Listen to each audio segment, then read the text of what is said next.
Foil going over the windscreen tells you how warm it is already, and there's an extraordinary sight for BPR regulars. Lotus on the front row of the grid. They promised pole position. Good but no cigar, said Jan Lammers, but it was close enough, and that's a good place for them to begin this Spanish round of the series. The pace car has pulled off, the green light has come on, Wallace nails the throttle, and Lammers in the Lotus is tucked right up underneath his rear wing as they go past the grandstands on their way to turn one. Lots of smoke in the air. Lammers braving his way round the outside. If he can pull that off, he'll be in the lead, and that would be something for Lotus. Good start, everybody getting away, and through turn one safely, and there is Jan Lammers in the lead. Clouds of smoke again as they go for the brakes. Cold tyres, and everybody pushing as hard as they can, as hard as they dare. Lammers, and then behind that, Gruyard in the McLaren, and behind that it is the first of the Ferraris. And you get a glimpse of these elevation changes. Jarama is a fabulously pretty circuit to look at, very reminiscent of places like Mugello, and it's also very challenging, not just because of the twists and turns and the height changes, but also because, as you heard earlier, it's a very abrasive surface, and tyre wear is going to be a problem. The pit stops here likely to be dictated not so much by fuel consumption, which would be a relief to the Ferrari men, but by tyre wear. That might give an advantage to the Lotus, and it will certainly make the lightweight 96 McLarens look a bit better compared to the heavier 95 cars. Lammers in the lead as they come past the pits at the end of the opening lap. McLaren second and Ferrari third, and that is a wonderful thing to have happen in a sports car series like this. Lotus, McLaren and Ferrari, three manufacturers right up the front, still battling for the lead. Then that clutch of McLarens, just a glimpse of the two blue and red cars back out in front. Lotus, McLaren and Ferrari, and then a bit of a gap. Then it's McLaren and Ferrari and another bit of a gap. So this race beginning to open up.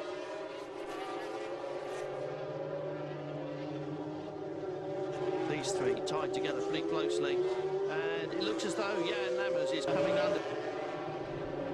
Jan Lammers still hanging on to the lead. Gruyard being pressured fairly heavily from behind by the Ferrari, and it does look as though Lammers, having grabbed the lead with that very bold move on the opening lap, is now starting to hold up the other two. Now that may well be that he's got a problem, or it may be that he's running to a different schedule. Remember, this is a 4-hour race and strategy is important. But Gruyard now finds his way round Lammers. Not much question about that. Barged his way through, runs wide, and Lammers retakes it. And Gruyard now coming under attack from the Ferrari and having to fight for second place. Gets back into line. Lammers, Gruyard, and behind that, Gunon in the Ferrari. And it now looks as though Gruyard is the man who will have to be watching his mirrors. Lammers pulling away on the straight. There's clearly no horsepower shortage there. That Lotus V8 just drives away from the McLaren. Here comes the Ferrari, dives out on the slipstream, going for a late braking pass into turn one. Gruyard round the outside, wants to brave his way through, but can't pull it off. And Ferrari goes second. So Lotus, Ferrari and McLaren is the order. Ferrari fourth, McLaren fifth.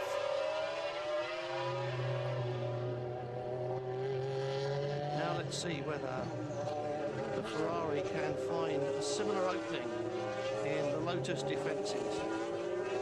A lovely circuit to drive, get it wrong and it's a nightmare.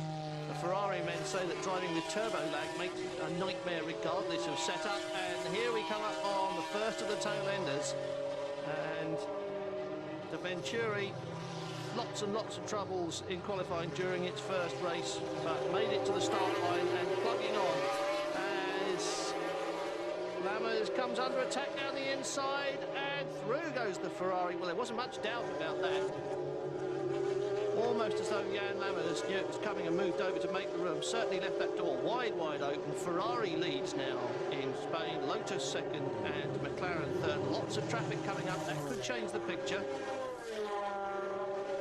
In third place is at number 22, Lotus of Jan Lammers, as we follow Ray Bellum around. Now about to pick off Lammers if he can, Lammers is still going at a fair old pace, but it does seem as if the Lotus is just a little bit slower than it was, just has come off the pace of the leaders. Whether that's a different strategy, whether they're trying to run to fewer number of stops remains to be seen. It could be a problem. It looks all right, it's just going slowly, and it's going slowly enough for Bellum to go through, and here goes the number 1 McLaren, just drove past. Now, we saw earlier on that the Lotus wasn't short of horsepower, but on that occasion we just eased past. So it does look as though Lammers has backed off the pace on second place, but it wasn't routine for Ferrari, and that wasn't routine either. Bashir waits for Nielsen to bring the number 1 car in, but we just saw the Lotus go up. It's been in, stopped, had fuel and tyres, been out and come back in again, and that does rather look as though there's a problem for Lotus. We saw Portman spin. What we haven't seen is him back it into the wall, and it looks as though Lotus may well have handling trouble. Now they've overcome all the other difficulties, and they've gone further in this race than they did at Monza.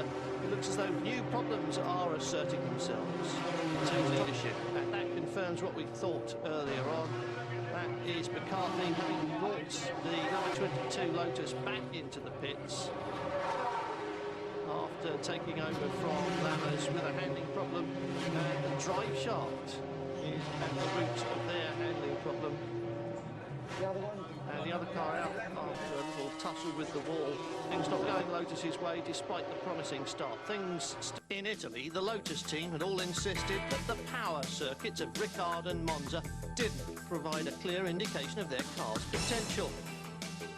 Refusing to be downhearted after brake troubles forced their early retirement, they insisted that the V8 Esprit would be bang on the pace here in Spain. McCarthy, Portman and Lammers had all said word for word the same thing on separate occasions during the Italian outing.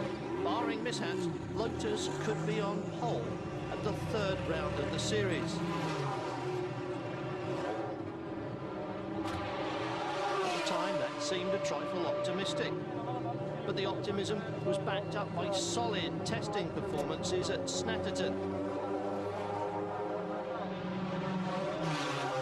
The team came here with smiles on their faces, saying that the brake trouble which had put them out in the Monza round was now fixed. They came here ready to prove a point, and at the end of the day they missed it by the smallest of margins.